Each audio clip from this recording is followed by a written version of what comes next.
show you're about to see is headed for disaster. Beyond Belief. Fact or fiction. Hosted by Jonathan Frakes. We live in a world where the real and the unreal live side by side, where substance is disguised as illusion, and the only explanations are unexplainable. Can you separate truth from fantasy? To do so, you must break through the web of your experience and open your mind to things beyond belief.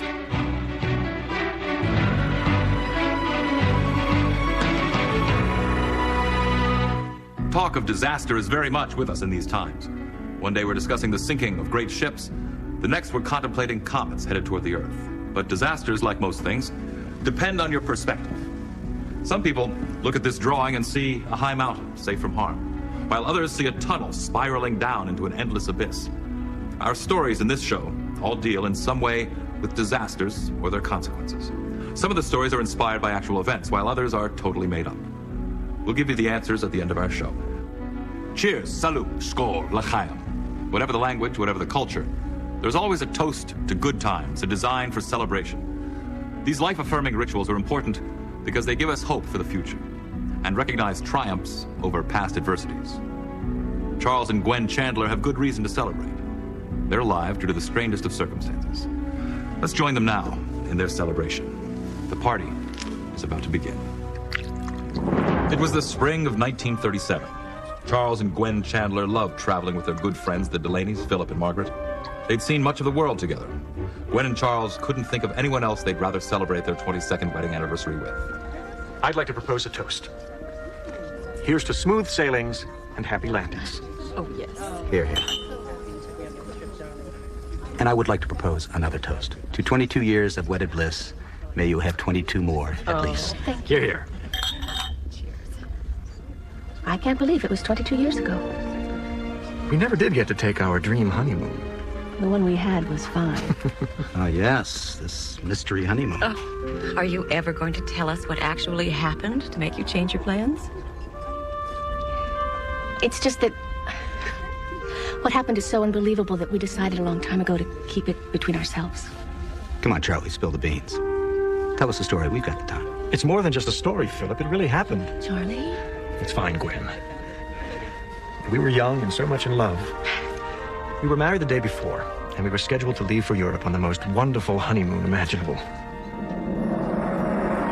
We were sailing late in the day so that we could sleep late that morning. Remember how we both woke up at the same moment? Yes. We figured all we had was a bit of packing to do and we'd be off. I'll never forget when we tried to get out of bed. So what happened? Well, this is when it becomes a little strange. As we attempted to get out of bed, we couldn't separate our hands. That was when we noticed that our wedding rings had fused together. What? That's the most absurd thing I've ever heard of. We told you it was unbelievable. Well, rings don't just fuse. I mean, how is that even possible? No one could explain how it happened, but it certainly was fate that it did happen. No matter what we did, we couldn't get our hands apart. They were locked in place.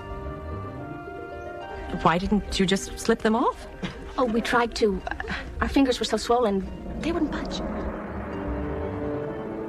We finally had to call a jeweler to our hotel room.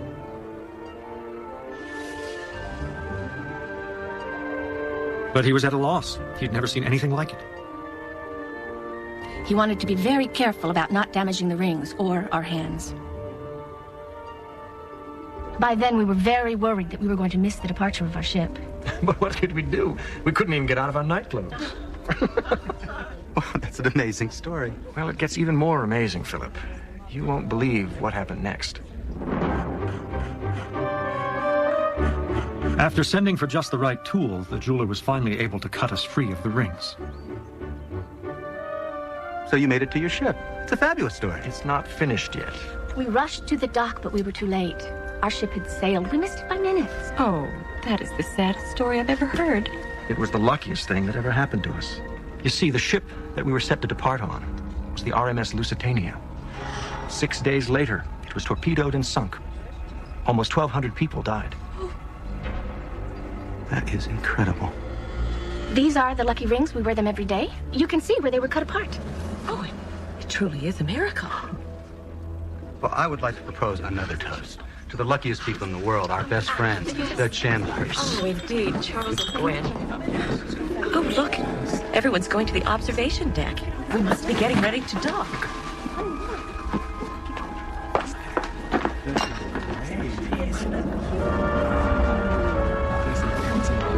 Look at that view. It's absolutely spectacular. I can't believe I'm not the slightest bit airsick. Now, what city do you suppose that is? That must be Lakehurst, New Jersey. Oh, good. We'll be docking soon. This has been such an incredibly smooth ride. I can't believe we left Frankfurt over 2.5 days ago. An amazing way to travel. Much more relaxing than by ship. I can't wait to see this part of America. We're taking a car to New York tomorrow. Look, that man down there has a microphone. They must be broadcasting the landing. I have one last toast. Here's to this great airship, the Hindenburg. Here, here. It's practically standing still now. They've dropped rope out of the nose of the ship, and it's been taken a hold up down on the field by a number of men. It's starting to rain again as the rain has slacked up a little bit. It burst into flame. Get it started, get it started. It's fighting and it's fighting. Well, this is one of the most catastrophes in the world. It's a terrific crash. Ladies and gentlemen, it's smoking and flames now. All the humanity and all the passengers screaming around. I can't talk. I can't talk, ladies and gentlemen.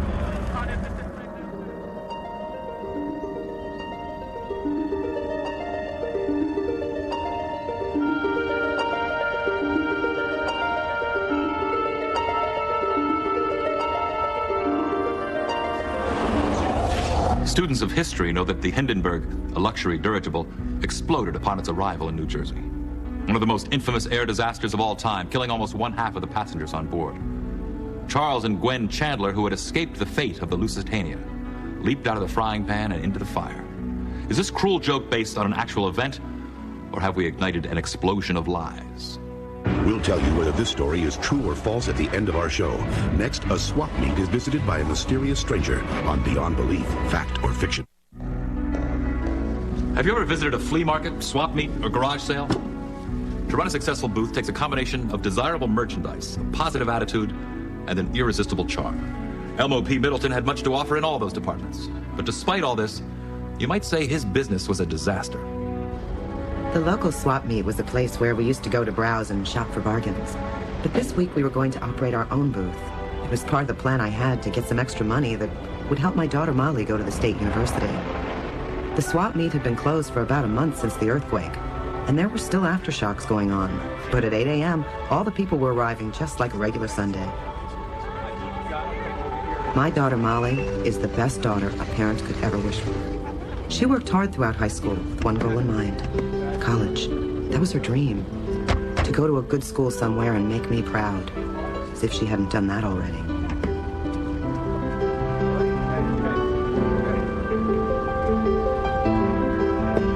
As any parent will tell you, college education isn't cheap. Tuition, books, room and board, and with a small scholarship, it's way more than I can afford. My late husband, Marv, was a good man.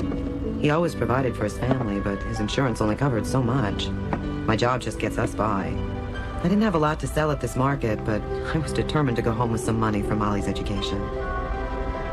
Molly was preoccupied all the time. I knew she was worried and anxious about what her future choices were going to be.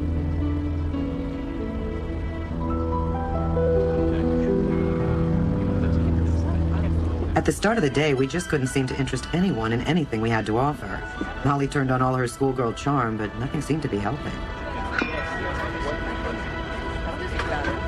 We have been here for 3 hours, and we haven't even sold a lampshade. Mom, the day's not over yet. I don't know, honey. This may not have been one of my best ideas. Can I help you? All you got here is just a bunch of regular junk. I don't see anything special in the whole lot. You want to sell that old station wagon? I could use something to haul my stuff in. No, thanks. We needed to haul our stuff. Have it your way. But I wouldn't count on having a big day. Well, thank you so much. Mom, I've been thinking. Maybe I should put off going to college for a little while. Get a job, make some money. It's no big deal. Really. You are going to go to college. We'll find a way.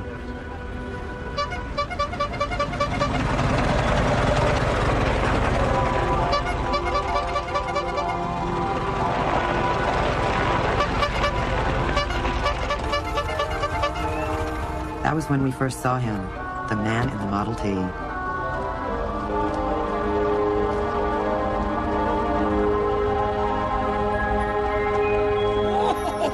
Hello. The name is Middleton. Elmo P. Middleton, yes. Purveyor of unusual and rare merchandise.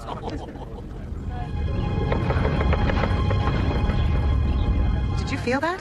Feel what? Well, that tremor. Actually, I didn't feel anything. Well, maybe next time. The back of his truck was loaded with an amazing assortment of things. He didn't waste a moment and unloaded quickly. As he did, I kept wondering, who was this strange man and what was he doing in Northridge? Another question that kept haunting me was, why didn't he feel the earth tremor we all felt? Hello. Anything you see you like, anything you like you see. Come on, folks, take a gander. How much for that gramophone? How much you got? Looks awfully new. Probably fake. No, everything you see here is a genuine article, mister. Okay, how much? How much you got? Well, how much were those old books? How much you got? Look, mister, I'm trying to buy something here. Give me a price. How much you got? How about you, mister? How much you got? Hey, how much you got, eh? No matter what people asked for, Mr. Middleton would repeat those same words. How much you got, mister? Hey, come on in, there's plenty of room. Everybody felt insulted by his questions, so nobody bought anything.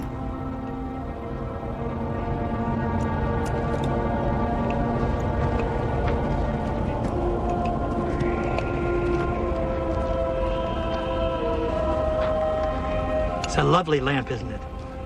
Yes. How much would a lamp like that cost? Well, how much have you got? Oh, I couldn't buy anything. We're here trying to sell stuff, too. I know, isn't everybody?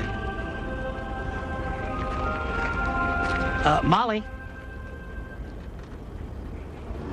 How'd you know my name? You really love this lamp, don't you? Yeah, but like I said, I couldn't buy anything. How much money you got in your pocket? $3. Sold to the beautiful little lady.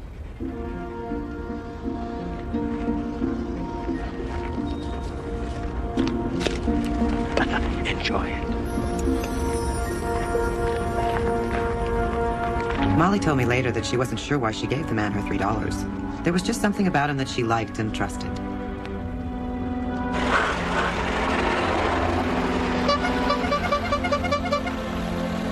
Mr. Middleton, wait, you forgot your chest! It belongs to you, Molly. It comes with the lamp.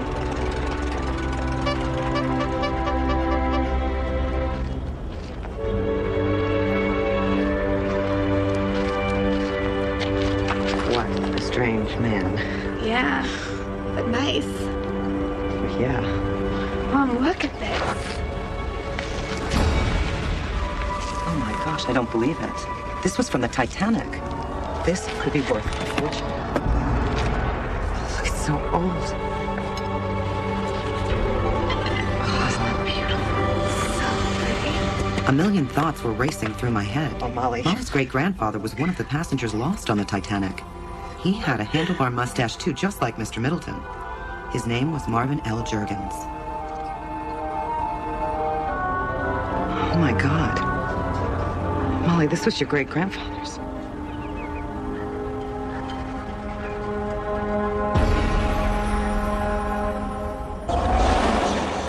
The Titanic artifacts proved to be authentic and paid for Molly's college education. But who was Elmo P. Middleton? Was he really the spirit of a long-lost relative of the Juergens family? Or was he just an old man who had a soft spot for a struggling mother and daughter? But then, how did he come into possession of relics from the Titanic? Is this story of unexpected treasures based on actual event, or are we swapping the truth for more lies? We'll tell you whether this story is true or false at the end of our show. Next, a strange dream of disaster haunts a reporter on Beyond Belief, Fact or Fiction.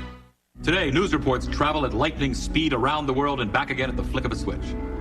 But at the turn of the century, the last century, that is, news came by way of the telegraph, like this. Jack Hogan is a reporter who needs a good story, but the only one he can come up with is in his dreams. Those dreams are about to become nightmares.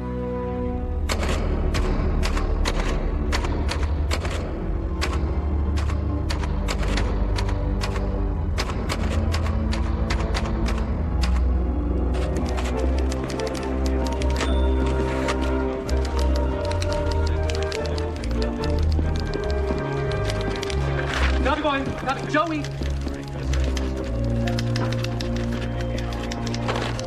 It was a Monday morning in 1883, and I couldn't find a story to save my life.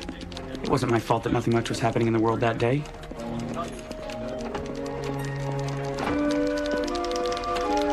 As I looked around, everybody else seemed to have a story. At that moment, I hated my job, I hated Philadelphia, and I hated the way Trapwell said, initiative. Jack, want to grab a drink?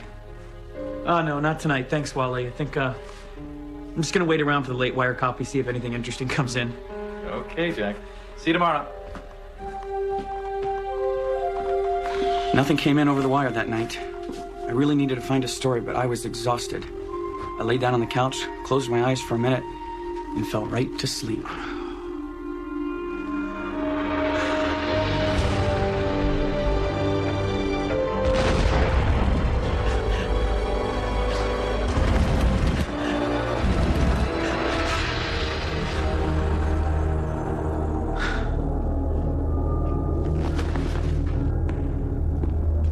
My dream was so vivid and real that I decided to write it all down. I thought maybe I could sell it as a short story. Look at Mark Twain. He didn't do so bad, and he started out as a reporter, too. I wrote of a beautiful tropical island called Pralope. It began as an idyllic day in paradise, natives fishing and swimming in the shallow surf. Suddenly, the ground began to shake violently, and then it happened. An entire mountain exploded in a cataclysmic volcanic eruption. The eruption set off a monstrous tidal wave that killed thousands in its path. The words just poured out of me, and in less than an hour, I had finished my story. I was spent. Reliving my dream had drained all my energy. All I wanted to do was go home and get some sleep. I made the mistake of leaving my work of fiction in the typewriter. The next morning, I slept in. The copy boy made his usual rounds, which meant stopping at my desk for any late copy.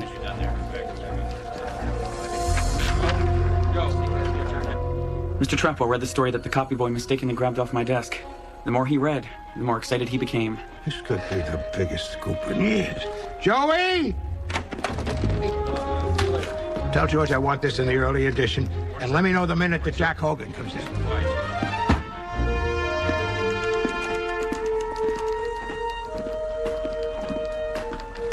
Jack! Hey. Congratulations.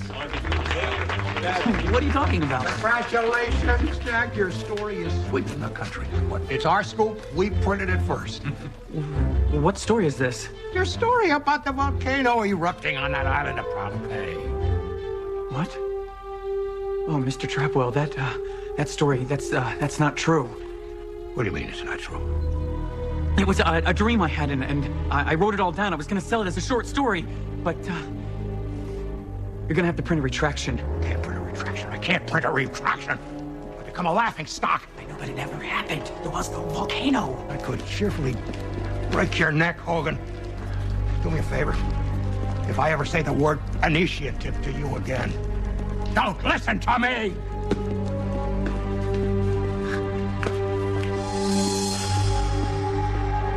Mr. Trapwell had no choice but to prepare the retraction. Joey! He was about to send it out over the wire when a report came in about unusually high waves hitting the coast of California. Hey, Joey, bring me back that copy. Another report followed the first one. It told of a cataclysmic event that had taken place somewhere in the Indian Ocean. Throughout the day, there were more reports of giant swells hitting Mexico and the coast of South America. Somebody get me Jack Hogan! The last thing I needed was another reprimand about Pralope. You wanted to see me, Mr. Trapwell? Come on in. Well, your initiative paid off, son. Your dream was true. What are you talking about? There was a volcanic eruption in the Straits of Sunday yesterday. Happened on an island called Krakatoa, just west of Java. Still going on. There are reports of tidal waves coming in from all over the world. I don't believe it. Krakatoa. Uh-huh. But the natives call it Pralope.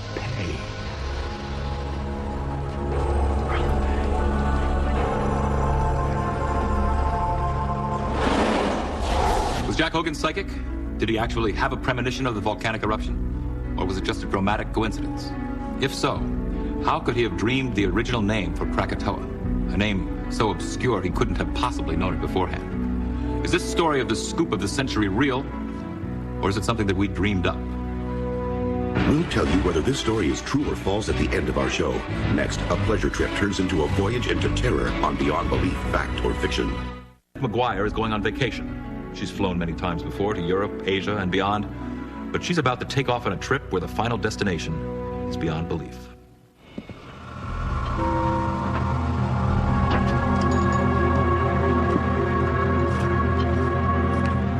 I couldn't believe I was finally getting on the plane. It was a vacation I had dreamed about for a long time. A whole week in Tahiti. No phones, no late meetings, just me lying on a white sand beach in the South Pacific, drinking pina coladas. Hi, you're in row 3B. Thanks. That's 2A.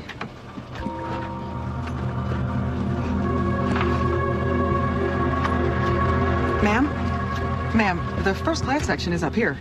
First class? I didn't pay for first class. You must have been upgraded. Well, that's funny. Nobody said anything when I checked in. This must be your lucky day. Yeah, must be. The trip was off to a great start. I'd never been upgraded before, and here I was in first class.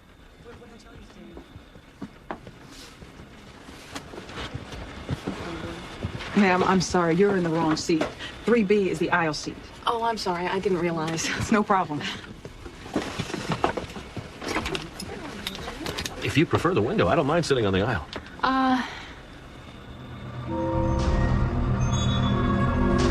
No, thank you. I'm fine here. It's weird. I tried to put the fact that I didn't really belong in first class out of my mind. All I wanted to do was enjoy the experience. All kinds of new things were happening to me, like a personal visit from the pilot. Are you enjoying the flight so far? Oh, yes, I am. I have never flown first class before, and it is great. It's always a good idea to keep your seatbelt fastened. You never know when we might hit a small pocket of turbulence. Thank you. That was nice of him. Excuse me? Oh, the captain. Didn't you see him? No, I didn't. Well, he was right there.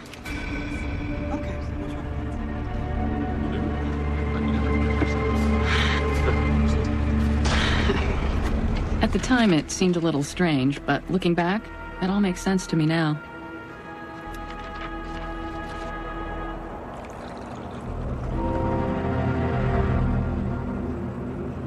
This is the captain. Just wanted to let you know that we're about an hour away from beginning our descent into Oahu International Airport. We have a 2-hour stopover there before we continue on to Tahiti. After the captain's announcement, the oddest feeling came over me. I was suddenly very anxious, tense. Why were those passengers looking at me and smiling? It was as if they knew what I was feeling and were trying to reassure me. It only added to my nervousness.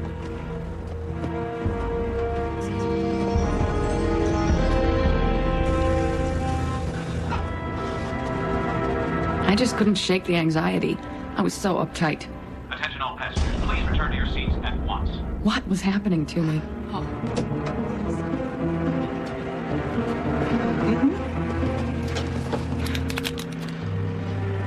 Excuse me. Did the captain's announcement mean that we're beginning our descent into Oahu early? What announcement? I didn't hear any announcement. Oh, come on, what are you talking about? Didn't you hear the captain tell everyone to get back to their seats just now? No, I didn't. But I heard it in the bathroom. It must have been out here, too. It wasn't. I mean, if he made the announcement, why is everybody still walking around the cabin? Are you all right? Yeah, I'm fine. I'm just having a very strange flight experience. Well, a lot of people have a fear of flying. Well, I don't. I love to fly. Well, just try and relax. We'll be there pretty soon.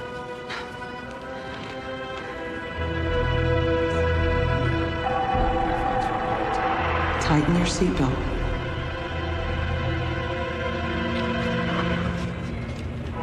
I felt that the stewardess was communicating with me telepathically, warning me to buckle up. I thought about telling the man next to me, but I knew he had heard enough of my strange fears.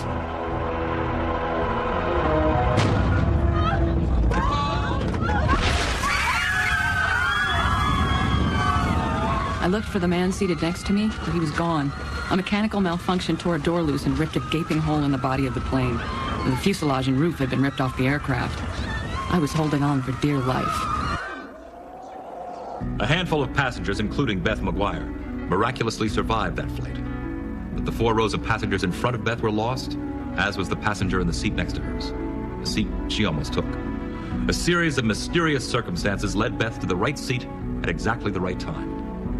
Was there some angelic force with her throughout the flight? In fact, other surviving passengers told of similar stories to Beth's. Was there a band of angels at work here, or simply a band of writers? Next, a young girl trapped beneath the ground and a rescue that's beyond belief.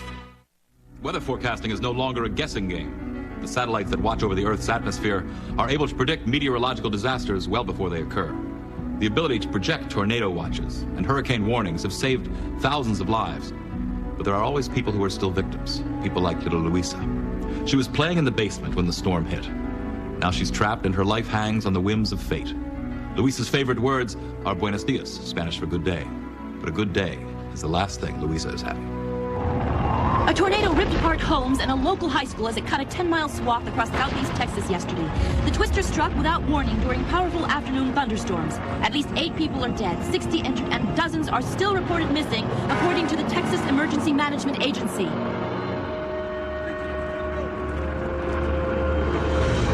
right, let's go. Here we go. Great. Okay, we can do this now. All right, let's go. All right. It's been 24 hours since the storm hit, but rescue teams here are still hopeful that they might find some survivors still buried beneath the rubble that was once their homes. This is Wanda Lopez, KNSC News, live. Hey guys, let's take a look over here. We've been scouring the area for survivors for the past 14 hours. I'd just about given up hope of finding anyone else alive when I first heard the faint sound of a child crying.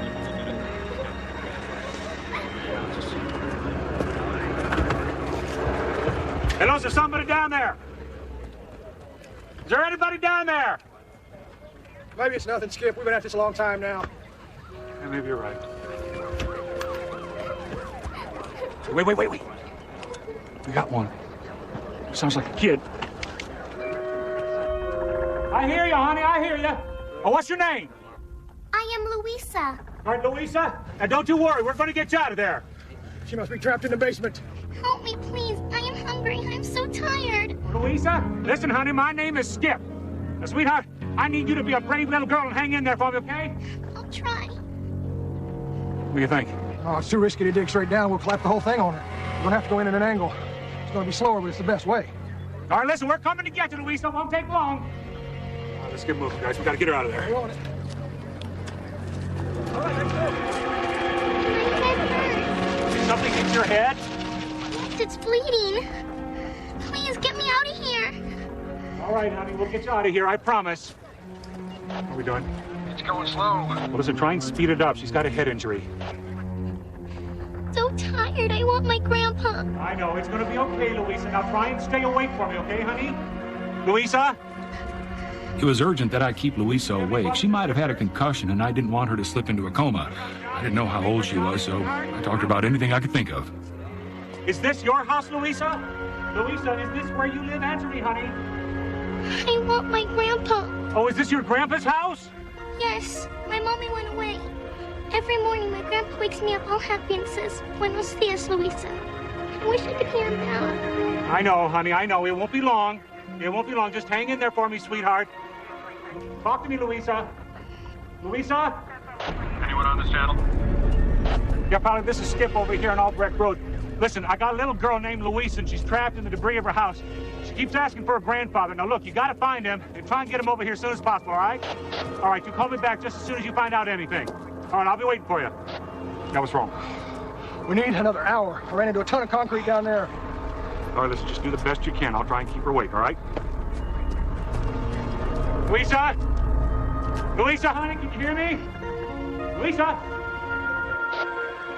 The center called back, but the news wasn't good. Luisa's grandfather's body was found yesterday, a victim of the tornado. Are you sure? All right. Yeah, got it. Luisa? Luisa, please wake up and talk to me, honey. Come on, Luisa. Can you hear me? All Roger, I can't get a response. I'm afraid we're losing her. We're digging as fast as we can, Skip. It's going to take time. All right. Luisa? Luisa, honey, come on. Talk to me, sweetheart. Buenos dias, Luisa. Buenos dias, Luisa. Buenos dias, Luisa. Buenos dias, grandfather. Make it about... Buenos dias, Luisa. You hear that? Dias. Yeah. Where in the heck's that coming from? Luisa continued to hear her grandfather's voice calling out, "Buenos dias, Luisa." It was the only thing that kept her awake until we finally broke through and pulled her out. Bravery mixed with tears is the theme of the day. A miraculous rescue just occurred of a little girl who was buried for 48 hours in the rubble that was once her home. Where's my grandpa? Buenos dias, Luisa. Buenos dias, Luisa. That's Pedro, my grandfather's parrot. Pedro, where's Grandpa? Buenos dias, Luisa. Buenos dias. Buenos dias, Luisa. Buenos dias. Could this story have really happened? Is it possible that a parrot could give a young girl the will to live? In the delirium of her fear, could Luisa have imagined it was her late grandfather's voice? Or did the grandfather somehow transfer his spirit to the parrot in order to save his precious granddaughter? Is this story totally made up? Or is there truth buried here in the rubble? Coming up, we'll find out which of our stories tonight were fact and which were fiction when Beyond Belief returns. Let's take another look at our stories and find out which ones are fact and which ones are fiction. What about the story of the unlucky couple who survived the Lusitania only to celebrate aboard the Hindenburg? You see, the ship that we were set to depart on was the RMS Lusitania. 6 days later, it was torpedoed and sunk. Almost 1,200 people died. That is incredible. These are the lucky rings. We wear them every day. You can see where they were cut apart. Oh, it truly is a miracle. Well, I would like to propose another toast to the luckiest people in the world, our best friends, Yes. the Chandlers. Did the tale of these fated passengers really happen? No. We made it up. Let's see a glimpse of the story of the strange man at the swap meet.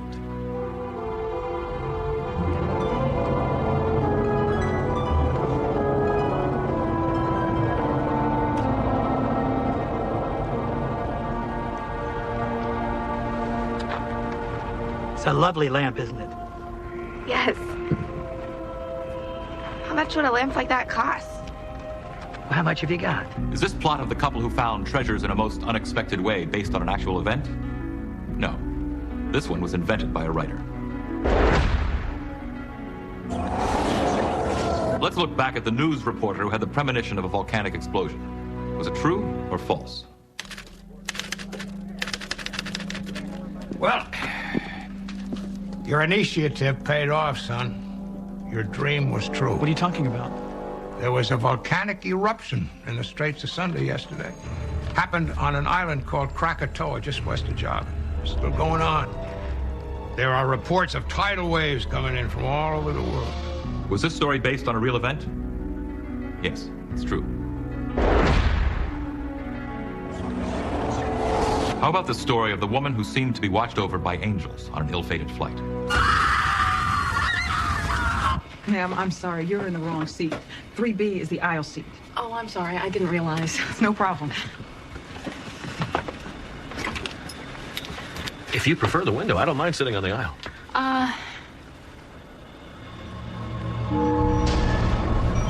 No, thank you. I'm fine here. It's weird. Do you think that this was based on a similar event? You're right. It was. What of the story about the little girl kept alive by the words Buenos dias? How did you judge that? Luisa, honey, come on. Talk to me, sweetheart. Buenos dias, Luisa. Buenos dias, Luisa. Buenos dias, Luisa. Buenos dias, grandfather. Buenos dias. Make it about... Yes, Luisa. You hear that? Yeah. Where in the heck's that coming from? I don't know.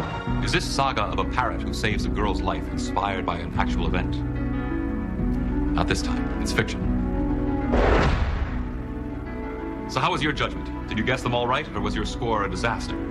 And did our show on disasters demonstrate that truth and fiction are almost inseparable? Or perhaps our stories, like the great disasters of our time, are truly beyond belief? I'm Jonathan Frakes. Join us for more stories on Beyond Belief, Fact or Fiction.